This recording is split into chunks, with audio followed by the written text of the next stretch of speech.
দর্শক একটু জানিয়ে রাখতে চাই যে যুক্তরাষ্ট্রে নৃশংসভাবে হত্যার শিকার যে বাংলাদেশি দুই শিক্ষার্থী রয়েছে, এর মধ্যে কিন্তু প্রথম জনের মরদেহ কিন্তু গত 4 মে এসেছিল, এবং আজকে যে দ্বিতীয় শিক্ষার্থী নাহিদা সুলতানা বৃষ্টি, তার কিন্তু মরদেহ ইতোমধ্যে ঢাকা শাহজালাল আন্তর্জাতিক বিমানবন্দরে পৌঁছেছে। এমিরেটসের একটি বিমান যোগে কিন্তু সকাল 9টা 7 মিনিটে ফ্লাইটটি এখানে অবতরণ করেছে, এবং এখন পর্যন্ত কিন্তু ভেতরে মরদেহ যে হস্তান্তরের যে আনুষ্ঠানিক প্রক্রিয়া সেটি কিন্তু সম্পন্ন হয়েছে। আমরা কিছুক্ষণ আগে দেখেছি যে নাহিদা সুলতানা বৃষ্টির যে পরিবারের সদস্যরা রয়েছেন, তার বাবা মা সহ নানা এবং মামা এবং আরও যে আত্মীয় স্বজন, তারা কিন্তু সপরিবারে এসেছেন, এবং কিছুক্ষণ আগে কিন্তু এইখানে মরদেহ হস্তান্তর প্রক্রিয়ার যে আনুষ্ঠানিক প্রক্রিয়া সেগুলো কিন্তু কাগজপত্র দেখে তারা কিন্তু ভেতরে প্রবেশ করেছেন। এবং আমরা যতটুকু জানতে পেরেছি ভেতরে যে পররাষ্ট্র মন্ত্রণালয় থেকে কিন্তু একটি দল রয়েছে, সেখানে মরদেহ হস্তান্তর সেখানে করে আনুষ্ঠানিকভাবে তারা পরিবারের কাছে হস্তান্তর করে কিছুক্ষণ পরে কিন্তু এখানে ব্রিফ করার কথা রয়েছে। যদি একটু দেখাতে চাই, এখানে কিন্তু ইতোমধ্যেই যারা বৃষ্টির যে পরিবারের সদস্য ছাড়াও তার যে বন্ধু বান্ধব যারা রয়েছেন, তারা কিন্তু এখানে অপেক্ষা করছেন। এবং যারা আমি তাদের সাথে কথা বলেছি, আত্মীয় স্বজনদের সাথে, তারা আসলে এই যে নৃশংস ঘটনা ঘটেছে, এটি আসলে দুই দেশেরই, যুক্তরাষ্ট্র এবং বাংলাদেশের যৌথ সহযোগিতায় যারা যে অভিযুক্ত রয়েছে তার একটি মানে যতটুকু সাহায্য প্রয়োজন তারা কিন্তু এই সাহায্য চাইছেন তারা দুই দেশের কাছে, এবং যে অভিযুক্ত রয়েছেন তার কিন্তু দৃষ্টান্তমূলক শাস্তিরও কিন্তু তারা বলছেন সরকারের কাছে। এবং যারা আত্মীয় স্বজনরা রয়েছেন তারা বলছিলেন যে 16 তারিখ আসলে নিখোঁজের যে ঘটনা ঘটে, এরপরে আসলে অনেক দিন আসলে তার বৃষ্টির সাথে যোগাযোগের ব্যবস্থা করা ছিল, এবং 2 দিন মানে ঘটনার যে ঘটে তার 2 দিন পর কিন্তু তারা প্রশাসনের হস্তক্ষেপের মাধ্যমে বিষয়টি আসলে জানাজানি হয়। এবং এরপর থেকে কিন্তু এই দুইজনের যে নিখোঁজ দুইজন শিক্ষার্থী রয়েছে তাদের কিন্তু খোঁজাখুঁজি করা হচ্ছিল, এবং তাদের কিন্তু যে লাশ, সেই লাশ কিন্তু প্রথম যে লাশ, সেই লাশ কিন্তু পাওয়া গিয়েছিল 24 তারিখ, এবং 24 তারিখের পর কিন্তু বৃষ্টির যে লাশ সেটি কিন্তু খণ্ডিত অবস্থায় পাওয়া যায় সেই একই জায়গা থেকে। এবং 26 তারিখ মরদেহ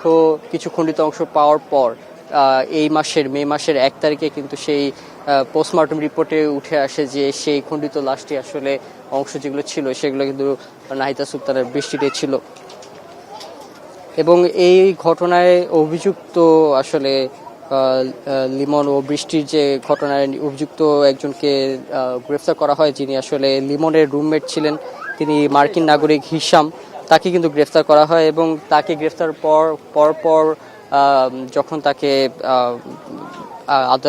জিজ্ঞাসাবাদ করা হয়, এবং এই সময় কিন্তু বিভিন্ন ধরনের ঘটনা ঘটে বের হয়ে আসে যে তিনি আসলে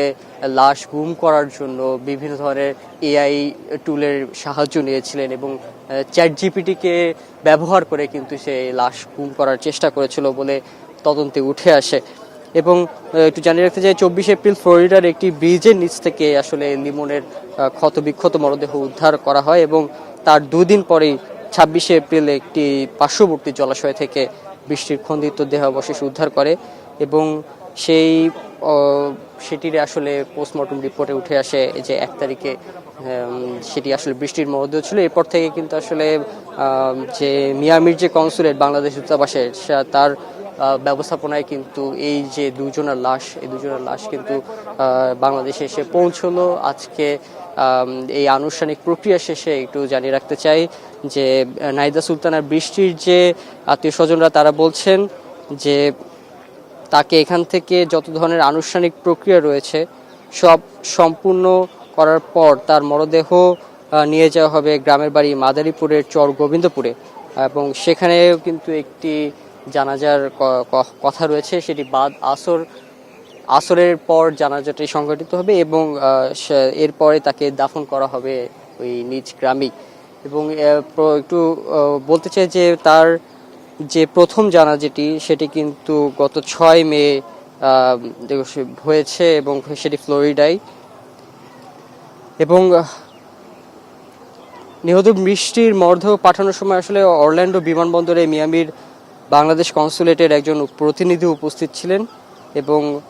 6 মে তার প্রথম জানাজা আসলে অনুষ্ঠিত হয়েছিল টাম্পায়, এবং যেখানে তার শিক্ষক থেকে শুরু করে সেখানকার যে বিশ্ববিদ্যালয়ে যে শিক্ষার্থীরা ছিলেন সেই শিক্ষার্থীরাও কিন্তু সেখানে অংশগ্রহণ করেছিলেন। এবং আত্মীয় স্বজনরা যারা রয়েছেন, বন্ধু বান্ধবরা রয়েছেন, তারা কিন্তু বিভিন্ন ধরনের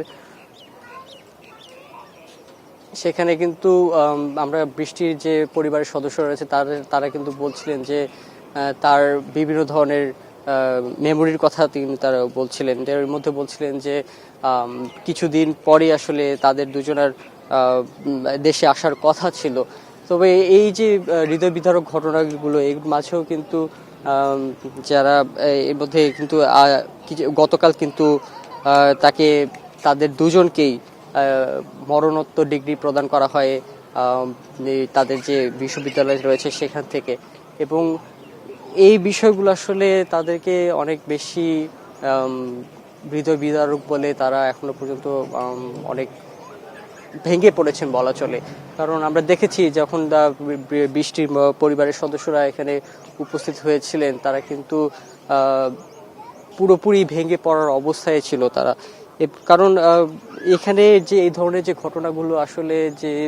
একটি শিক্ষার্থী যে এত বড় একটি ডিগ্রি নেওয়ার জন্য যে বিদেশ পাড়ি দিয়েছেন তাকে ঘিরে কিন্তু পরিবারের সদস্যদের অনেক স্বপ্ন থাকে, সেই স্বপ্নগুলো যে ভেঙে গিয়েছে